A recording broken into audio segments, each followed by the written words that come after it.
नमस्कार दोस्तों, स्वागत है आपका आपके अपने YouTube चैनल पर। पिछले अध्याय में आपने मानवाधिकार से संबंधित 40 प्रश्नों को देखा है। इस अध्याय में प्रश्न 41 से लेकर 45 के प्रश्न हैं और अगर आपने वह वीडियो नहीं देखा है तो एक बार पुनः रिवीजन के तौर पे उन वीडियो को देख लें, जिससे आपकी एलएलबी की तैयारी और पीसीएसजे की तैयारी और बेहतर हो सके। तो शुरू करते हैं आज का पहला प्रश्न। प्रश्न 41। मानवाधिकार संरक्षण अधिनियम 1993 के मुख्य उद्देश्य क्या है? उत्तर है मानवाधिकार संरक्षण अधिनियम 1993 को 8 जनवरी सन 1994 को राष्ट्रपति की स्वीकृति प्राप्त हुई। अधिनियम का मुख्य उद्देश्य राष्ट्रीय मानवाधिकार आयोग, राज्यों में राज्य मानव अधिकार आयोग तथा मानव अधिकार न्यायालयों के गठन हेतु प्रावधान करना था, जो मानव अधिकारों तथा उनसे संबद्ध अथवा आनुषंगिक मामलों के बेहतर संरक्षण के लिए था।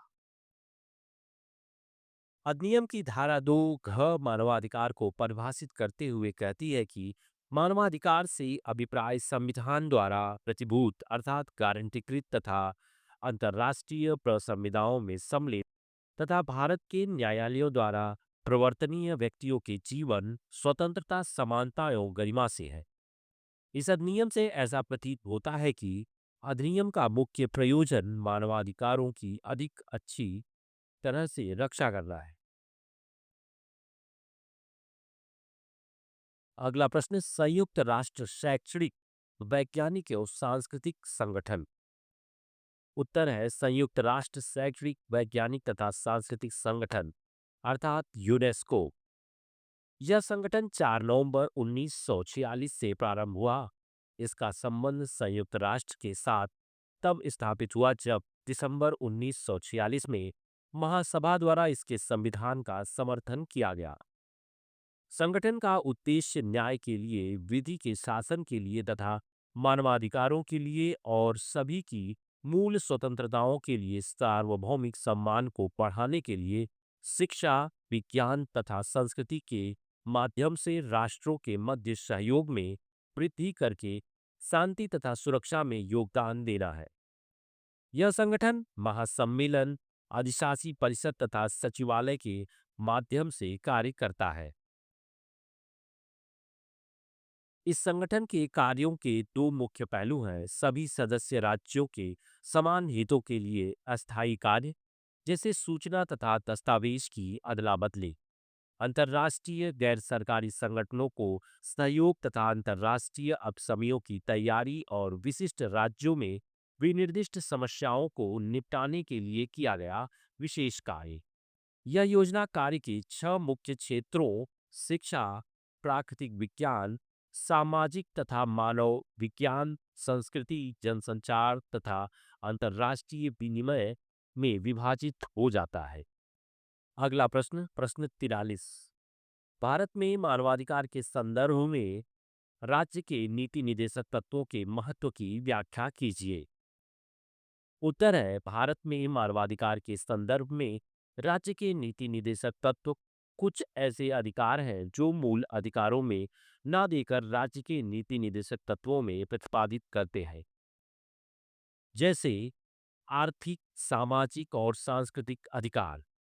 उपर्युक्त भागों में निदेशों और अनुदेशों की एक ऐसी सूची अंतर्विष्ट की गई है जिसका अनुसरण वर्तमान एवं भविष्यकालीन सरकारों द्वारा अपनी राजनैतिक जटिलता के बावजूद किया जाएगा। ये निर्देश एवं अनुदेश भारत में सामाजिक, राजनैतिक एवं आर्थिक न्याय पर आधारित संविधान निर्माताओं की लोक कल्याणकारी राज्य संबंधी महत्वाकांक्षा एवं भावना को व्यक्त करते हैं। इसमें वे लक्ष्य एवं उद्देश्य अंतर्विष्ट है जिन्हें सरकार द्वारा प्राप्त किया जाना अपेक्षित है। अतः वे निदेशक तत्व जिनमें व्यापक रूप से आर्थिक और सामाजिक अधिकार शामिल है, मानव अधिकारों का एक भाग होते हैं। आर्थिक, सामाजिक और सांस्कृतिक अधिकार संविदा के परिकल्पित कई अधिकारों को निदेशक तत्वों में सम्मिलित किया गया है, जो निम्नलिखित अनुच्छेदों से स्पष्ट है। एक, समान कार्य के लिए समान वेतन। अनुच्छेद 39 डी। तो काम का अधिकार अनुच्छेद 41, प्रसूति प्रसुविधा अनुच्छेद 42, बच्चों का अवसर अनुच्छेद 39 एफ, बच्चों को अनिवार्य शिक्षा अनुच्छेद 45, जीविका के लिए मजदूरी अनुच्छेद 43, 7 शिक्षा का अधिकार अनुच्छेद 21 ए। अगला प्रश्न, निशस्त्रीकरण। उत्तर है, निशस्त्रीकरण का तात्पर्य व्यापक अर्थ में सभी परंपरागत एवं परमाणु शस्त्रों के पूर्ण समापन से है। यह शस्त्रों के विनियमन से भिन्न है, जिसका तात्पर्य शस्त्रों के प्रयोग पर नियंत्रण से है। वर्तमान समय में समय समय पर निशस्त्रीकरण की इच्छा को व्यक्त किया गया है। निशस्त्रीकरण की समस्या केवल विधिक समस्या ही नहीं, इस समस्या का संबंध कई अन्य पहलुओं से है, जैसे राजनैतिक, आर्थिक, तकनीकी, सैनिक तथा विधिक। संयुक्त राष्ट्र द्वारा निशस्त्रीकरण के संबंध में कई अंतर्राष्ट्रीय अभिसमयों के निर्माण के लिए किए गए प्रयास के साथ इसके विधिक पहलू का महत्व अधिक हो गया। अगला प्रश्न है, शरणार्थी से आप क्या समझते हैं? क्या भारत में शरणार्थियों से संबंधित विशिष्ट विधि संविधि है? उत्तर, शरणार्थी ऐसे व्यक्ति होते हैं जिनके ऊपर उनके राज्य का संरक्षण नहीं रह जाता। शरणार्थियों से तात्पर्य उन व्यक्तियों से है जिन्होंने अपने उस राज्य को अत्याचार से अथवा सैन्य कार्रवाई से बचने के लिए छोड़ दिया है, जिनमें वे स्थायी रूप से निवास करते रहे हों। शरणार्थियों की परिस्थिति से संबंधित 1951 के अभिसमय में यह कहा गया है कि शरणार्थी वह व्यक्ति होता है जो अपने मूल देश से राजनैतिक अथवा अन्य प्रकार के अत्याचारों के कारण दूसरे राज्य में भाग जाता है और देश के संरक्षण को प्राप्त करने में असमर्थ या अनिच्छुक रहता है और इस प्रकार अपनी राष्ट्रीयता को खो देता है।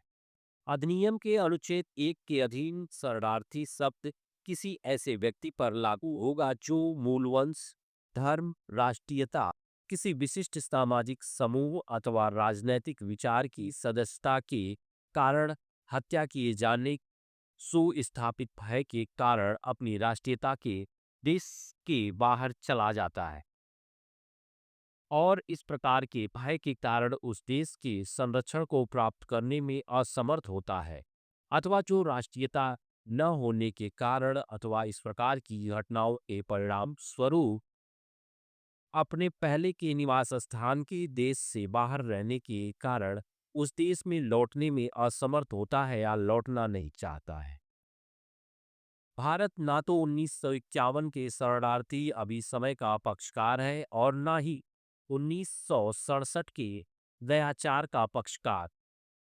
इसने इस तथ्य के विरुद्ध शरणार्थियों से संबंधित कोई राष्ट्रीय विधि अधिनियमित नहीं किया है कि उसने तिब्बत, बांग्लादेश, श्रीलंका और अफगानिस्तान से भागने वाले अधिकतम लोगों को शरण प्रदान किया है।